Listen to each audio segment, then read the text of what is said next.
ऐसे हनुमान जी पर कल्पना करेंगे जो ज्ञानियों में सबसे श्रेष्ठ हैं। मिशन की बात करें, अगर कोई कंपनी का एजेंट है, अगर कोई कंपनी चलाता है, तो उस कंपनी के एजेंट को हम बताना चाहेंगे कि आपने एक प्रोजेक्ट को सफल बनाने के लिए रात दिन मेहनत की होगी, लेकिन बहुत सुंदर प्लानिंग अगर कोई संसार में आज तक किया है तो आदि काल में अगर किसी ने बहुत अच्छी प्लानिंग की है तो वो अद्भुत प्लानिंग, अपनी कंपनी की बचत करना अगर किसी ने जाना तो वो सिर्फ हनुमान जी महाराज। बिजनेसमैनों के लिए भी हनुमान जी हैं। आप पूछोगे कैसे?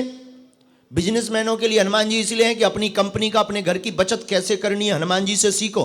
हनुमान जी लंका गए खाली हाथ गए, लेकिन धन्य है हनुमान जी, कोई किसी का मकान जलाने जाता है तो पेट्रोल ले जाता है, माचिस ले जाता है, कपड़ा ले जाता है। धन्य है बजरंगबली, ये अपनी कंपनी का फायदा कितना गजब का करवा रहे, उन्हीं का कपड़ा, उन्हीं का तेल, उन्हीं की माचिस, आग लगा के ही आ गए। तो अगर आप कंपनी चला रहे हो, तो आप मैनेजमेंट सीखना चाहते हो तो हनुमान जी से सीखिए। ऐसा मैनेजमेंट खाक किसी ने किया हो।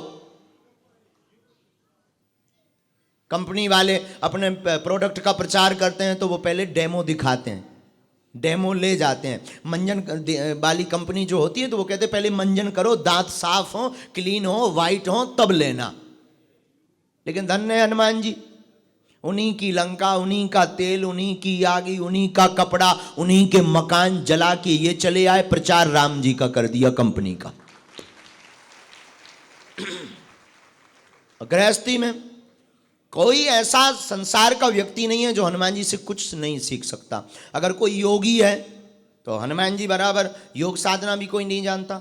अगर कोई बहुत विवेक पर ध्यान करता है, विश्वास करता है कि नहीं हम तो ज्ञानी व्यक्ति पर, बुद्धिजीवी पर, एजुकेटेड व्यक्ति पर विश्वास करते हैं, हनुमान जी जैसा कोई ज्ञानी नहीं है। ज्ञानी नामाग्रगण्यम,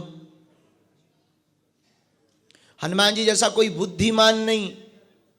बुद्धिमान इतने कि हम लोग कहीं अगर शत्रु के, दुश्मन के चंगलों में फंस जाते हैं तो घाटा खा कर आते हैं, लेकिन हनुमान जी जैसी बुद्धिमता देखना। रावण के दरबार में गए, रावण के दरबार में खड़े हैं, रावण ने पूछा क्यों भाई बंदर तूने बाघ क्यों उजाड़ा? हनुमान जी बोले जिन मुहि मारा ते में मारे, तही पर बाध्यु तने तुम्हारे। सरकार आप देखो, अपने तन की रक्षा सब कोई करता, जिसने हमें मारा उसने हमने उसको भी मारा है, लेकिन हनुमान जी की बुद्धिमता देखना, हनुमान जी का विवेक देखना, आप जरा अनुभव करना। तो रावण ने कहा अच्छा एक काम करो, इसको मारो बंदर को। तो उसी समय विभीषण जी आए। विभीषण जी ने कहा नीति विरोध न मारिय दूता, नीति के अनुसार दूत को नहीं मारना चाहिए, कुछ और उपाय करो।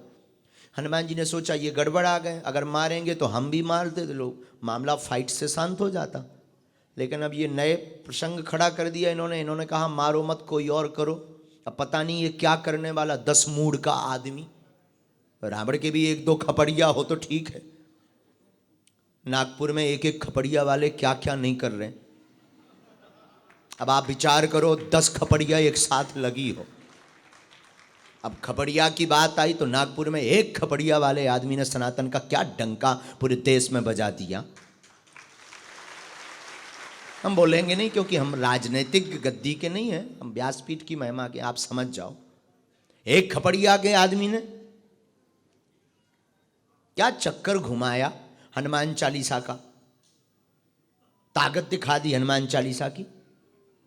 लेकिन अब आप विचार करो 1 खपड़िया के आदमी ने यह चमत्कार किया, अब 10 खपड़िया वाला जिसके एक साथ ज्वाइंट हो। तो रावण के तो 10 खपड़िया ज्वाइंट थी, सब जुड़ी हुई थी। तो हनुमान जी महाराज ने सोचा कि ये 10 खपड़िया का आदमी, अब पता नहीं ये क्या करेगा कहीं। तो रावण ने फिर एक चौपाई बोली। रावण ने कहा अंग भंग कर पठिवो बंदर, एक काम करो इस बंदर का अंग भंग कर दो। अंग भंग का मतलब एक आध इसका अंग काटो, हाथ काटो या कान काटो। हनुमान जी ने सोचा अब तो मरे, कहीं रावण को अपनी बहन सूर्पनखा की याद आ गई कि इनके स्वामी जी ने नाक कान काटी थी, और कहीं हमारी नाक कटवा दें तो क्या हम राक्षसों के हाथों नाक कटाने आए?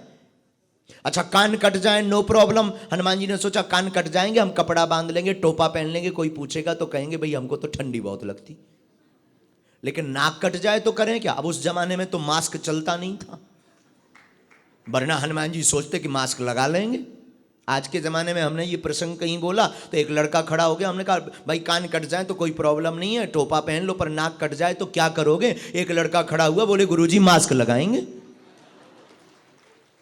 तो उस जमाने में तो चलता नहीं था। हनुमान जी ने सोचा नाक कटाने आए, नाक कट जाएगी तो क्या होगा। अब हनुमान जी का विवेक और बुद्धि की बात देखना। अगर कोई बुद्धिमान आदमी है, बहुत बुद्धि पर भरोसा करता है, तो हनुमान जी की बुद्धि का प्रयोग आप अपने जीवन में करना। हनुमान जी ने क्या किया, अपनी पूंछ ली और दोनों पैरों के नीचे से निकाली। पूंछ को पहले चूमे, फिर आंखों में लगाएं, फिर सिर पे रखें, फिर चूमें, फिर आंखों में लगावें और फिर सिर पर रखें। रावण ने सोचा कपि के ममता पूंछ पर, लगता है इस बंदर की ममता पूंछ पर है, कहीं पूंछ ना कट जाए। रावण बोला तुरंत एक काम करो, इसकी पूंछ में आग लगाओ। हनुमान जी बोले काम बन गया। तो अगर कोई बुद्धिमानी की बात करता है तो हमारे हनुमान जी जैसा कोई बुद्धिमान नहीं है। अब आप बलवानी की बात करो तो बलवान हनुमान जी जैसा भी कोई नहीं है। बलवान इतने हैं हनुमान जी कि बागेश्वर धाम पर जाते हैं, बागेश्वर धाम पर लाखों लोग नहीं जा पाए। एक व्यक्ति, ये जो बैठे हैं ना, ये साधारण कोई व्यक्ति नहीं है, ये यूके लंदन से, खड़े हो जाओ, वहां से दौड़े दौड़े चले आए हनुमान जी के बल के कारण। लंका में यही तो हुआ। लंका में श्री हनुमान जी महाराज अपने स्वामी जी का ऐसा प्रभाव बना के आए, राम जी का आग ऐसी छुवाई लंका में कि जब दोबारा अंगद जी ने बताया फिर राम जी को, बोले इनका तो बड़ा प्रताप है लंका में। राम जी बोले मतलब? अरे बोले हद हो गई। बोले कैसे हद हो गई? अंगद जी बोले हम गए, आपने पहुंचाया। अंगद जी को दोबारा, दूसरा बानर अगर कोई गया तो वो अंगद जी गए। पहले नंबर पर राम जी गए, दूसरी बार में अंगद जी गए। तो अंगद जी जब गए वहां पर, जिन्होंने पैर रख दिया था रावण के सामने, तो अंगद जी जैसे ही गए और लंका में हड़कंप मच गया कि जो पहली बार बंदर आया था वो फिर से रिटर्न आ गया पूरी लंका में। तो राक्षस तो पहले ही से ही सदमा में थे, क्योंकि पहले वाले हनुमान जी का वो खेल देख चुके थे। तो जितने राक्षस थे सब रास्ते में हाथ जोड़ के खड़े हो गए। अंगद जी बोले इतना दिव्य स्वागत, वो भी राक्षस की नगरी में, दुश्मन की नगरी में। तो अंगद जी ने एक से पूछा तू हाथ जोड़े क्यों खड़ा है? अरे बोले तुम यहां मत पड़ो, सीधे निकल जाओ। अंगद जी बोले मतलब? तो राक्षस हाथ जोड़ के बोला हम तो समझ गए कि आप कौन हो, आपके स्वामी जी कौन हो, वो ही नहीं समझो 10 मूड वालों।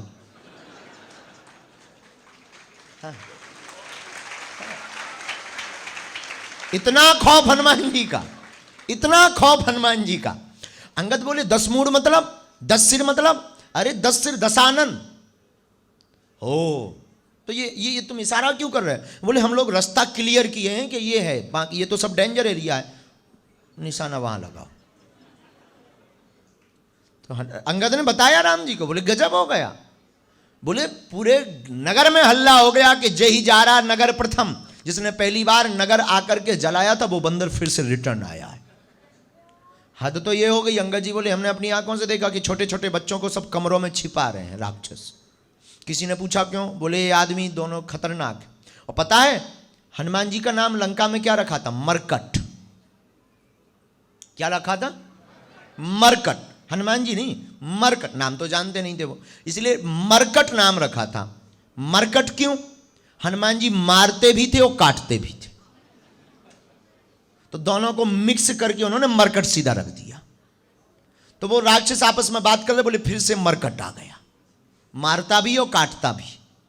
तो अपने छोटे छोटे बच्चों को राक्षस अंदर कर रहे हैं, बंद कर रहे हैं। किसी ने पूछा ये क्या कर रहे हो? बोले मरकट आया, इतना खतरनाक है, मारता है और काटता है, पूंछ और डेंजर है, उसके चक्कर में आ जाएं तो एक बार में सीधी 13वीं सीधा नाम हो जाए।